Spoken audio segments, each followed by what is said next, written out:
इस बार महाकुंभ में कुछ ऐसा घटित होने वाला था जिसे कोई भी नहीं जानता था। यह एक सच्ची और चौंकाने वाली कहानी है जिसे सुनकर आप दंग रह जाएंगे। महाकुंभ का सबसे पवित्र और व्यस्त दिन, जब लाखों श्रद्धालु संगम में पवित्र स्नान के लिए जुटे हुए थे। हर तरफ भक्तिमय संगीत और धर्म की गूंज थी।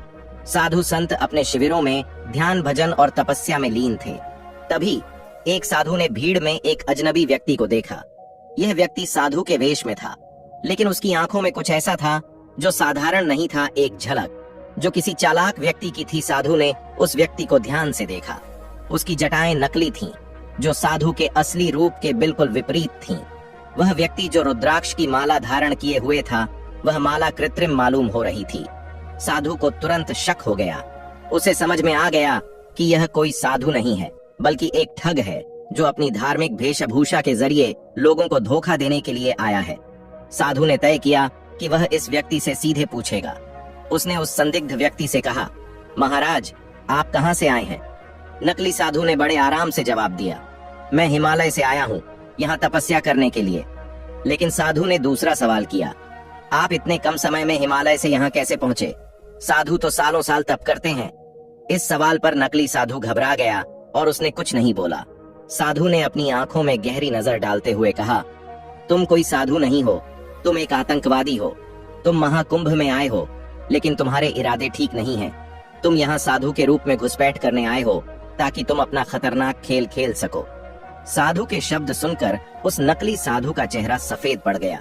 तभी उस व्यक्ति को चारों ओर से साधु संतों ने घेर लिया और एक चुपचाप लेकिन तगड़ी घेराबंदी की गई। लेकिन कोई नहीं जानता था कि यह साधु दरअसल एक आतंकवादी था जो महाकुंभ के मेले में एक बड़ी साजिश रच रहा था। उस समय महाकुंभ का मेला रंग बिरंगे झंडों, भक्तिमय संगीत और लाखों श्रद्धालुओं से गुलजार था। लेकिन इस बड़े मेले में कुछ अज्ञात चेहरे भी थे जो साधु के वेश में छिपे हुए थे। वह एक अकेला साधु नहीं था। साधु बनने के लिए उसने सफेद धोती, रुद्राक्ष की माला और लंबी दाढ़ी धारण की थी। वह साधुओं के बीच में घुसपैठ करने में सफल हो गया था। हालांकि साधुओं के ध्यान और साधना में गहरी लगन के कारण उसे पहचान पाना कठिन था। लेकिन इस बार एक पुलिसकर्मी वीरेंद्र, जो महाकुंभ की सुरक्षा में तैनात था, ने उस व्यक्ति की आंखों में कुछ अलग देखा। साधु तो शांत और स्थिर होते हैं, लेकिन यह व्यक्ति कुछ बेचैन था। वीरेंद्र का अनुभव कह रहा था कि यह व्यक्ति साधारण नहीं है। उसने मन में ठान लिया कि वह इसे जरूर पकड़ेगा। वीरेंद्र ने धीरे धीरे उस व्यक्ति से बातें करना शुरू की और उसके बारे में सवाल किए, जैसे कि वह कहां से आया है और उसका उद्देश्य क्या है। संदिग्ध साधु ने अपनी कहानी बनाई कि वह हिमालय से आया है और तपस्या करने के लिए महाकुंभ आया है। लेकिन वीरेंद्र का अनुभव और उसकी गहरी नजर ने तुरंत इस झूठ को पकड़ लिया। वह जानता था कि यह कोई साधारण साधु नहीं है। इस व्यक्ति की चाल, उसकी घबराहट और उसकी झूठी कहानी को देख वीरेंद्र ने तुरंत खुफिया एजेंसियों को अलर्ट किया। खुफिया एजेंसियों ने तुरंत इस संदिग्ध व्यक्ति के बारे में जानकारी हासिल की और महाकुंभ में घुसे हुए आतंकवादियों की खोजबीन शुरू की। दिन रात लगातार काम करते हुए एजेंसियों ने संदिग्ध साधुओं की गतिविधियों पर नजर रखी। अंततः उनकी मेहनत रंग लाई और उन्हें कुछ संदिग्ध साधु मिले जो दरअसल आतंकवादी थे। खुफिया एजेंसियों ने पता लगाया कि ये आतंकवादी साधु के रूप में महाकुंभ में विस्फोटक पदार्थ लेकर आए थे और उनका इरादा था कि वे मेले में भारी भीड़ के बीच एक बड़े बम विस्फोट को अंजाम देंगे। इस जानकारी को पुलिस को तुरंत सौंपा गया और एक विशेष ऑपरेशन शुरू किया गया। पुलिस ने साधु के वेश में आतंकवादियों का पीछा करना शुरू किया। एक रात जब ये आतंकवादी एकांत स्थान पर बैठकर हमले की योजना बना रहे थे, पुलिस ने उन्हें घेर लिया। आतंकवादियों ने पुलिस पर फायरिंग शुरू कर दी, लेकिन पुलिस ने हिम्मत नहीं हारी। पुलिस और आतंकवादियों के बीच मुठभेड़ हुई और अंत में सभी आतंकवादी मारे गए। इस घटनाक्रम के बाद महाकुंभ की सुरक्षा व्यवस्था को और भी कड़ा कर दिया गया।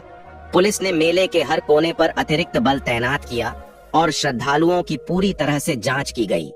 इस ऑपरेशन ने साबित कर दिया कि हमारी सुरक्षा एजेंसियां कितनी चौकस रहती हैं और किसी भी खतरे से निपटने के लिए तैयार रहती हैं। उन्होंने एक बड़ी आतंकी साजिश को नाकाम कर लाखों लोगों की जान बचाई। महाकुंभ का मेला फिर से शांति और भक्तिमय माहौल में बदल गया। श्रद्धालु बिना किसी डर के अपने धार्मिक कर्तव्यों का पालन करने में लगे रहे। यह घटना हमें यह सिखाती है कि आतंकवाद के खिलाफ हमें हमेशा सतर्क रहना चाहिए और यह भी कि हमारी सुरक्षा एजेंसियां कितनी कठिन परिस्थितियों में भी हमारी रक्षा के लिए तत्पर रहती हैं। महाकुंभ का आयोजन वैदिक काल से होता आ रहा है। इसकी जड़ें हिंदू पुराणों और धार्मिक कथाओं से जुड़ी हैं। कहा जाता है कि अमृत कलश को लेकर देवताओं और दानवों के बीच समुद्र मंथन हुआ था। अमृत की कुछ बूंदें 4 स्थानों प्रयागराज, हरिद्वार, नासिक और उज्जैन में गिरी। इन जगहों पर कुंभ मेले का आयोजन होता है। महाकुंभ हर 12 साल में एक बार चारों स्थलों पर बारी बारी से आयोजित होता है। हर 3 साल बाद किसी न किसी स्थान पर कुंभ मेला होता है। इसके अलावा अर्ध कुंभ सबसे बड़ा धार्मिक और सांस्कृतिक समागम माना जाता है। प्रयागराज के महाकुंभ में करोड़ों श्रद्धालु एकत्रित होते हैं। वर्ष 2019 के प्रयागराज महाकुंभ में करीब 240 मिलियन लोगों ने शिरकत की थी। क्या आपको यह जानकारी प्रेरणादायक लगी? क्या आप भी समझते हैं कि हमें अपनी सुरक्षा एजेंसियों पर गर्व करना चाहिए? कृपया अपने विचार कमेंट में लिखें और इस वीडियो को ज्यादा से ज्यादा शेयर करें।